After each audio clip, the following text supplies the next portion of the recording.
100 पोशाकें भाग 1 सारांश हिंदी में।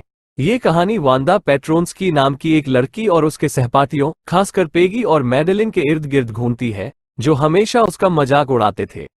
वांदा पेट्रोन्स्की एक पोलिश अप्रवासी थी और वह अपने परिवार के साथ अमेरिका आ गई थी। उसने अमेरिकी छात्रों के स्कूल में दाखिला लिया। उसके सहपाठियों को उसका नाम अजीब लगा, शायद कक्षा में सबसे विचित्र। ऐसा इसलिए था क्योंकि उन सभी के पास आसान और आम नाम थे। वांदा गरीब थी और हमेशा एक फीकी नीली पोशाक पहनकर स्कूल आती थी। वो शांत थी और हमेशा कक्षा के कोने में बैठी रहती थी।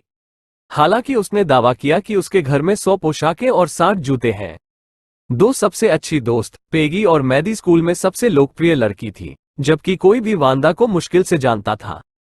कहानी मैडी के दृष्टिकोण के बारे में है, जो दैनिक ताने और चिढ़ाने में मुख्य खिलाड़ी की सबसे अच्छी दोस्त थी। पेगी और मैडी भले ही देर से आती हो, लेकिन स्कूल से पहले वे हमेशा वांदा का इंतजार करती थी। मैडी एक गरीब लड़की थी, लेकिन जब पेगी वांदा का मजाक उड़ाती थी तो उसे खुद अच्छा नहीं लगता था। उसे डर था कि वो खुद निशाना बन सकती है। वो चाहती थी कि पेगी वांदा का मजाक न उड़ाए, लेकिन उसका सामना करने के लिए हिम्मत नहीं जुटा पाए, क्योंकि उसे डर था कि वो अपनी सबसे अच्छी दोस्त को खो देगी। हालांकि पेगी का मकसद कभी भी वांदा को चोट पहुंचाना नहीं था, लेकिन वो बहुत उत्सुक थी कि वांदा को ये झूठ क्यों बोलना पड़ा कि उसकी अलमारी में 100 पोशाकें हैं।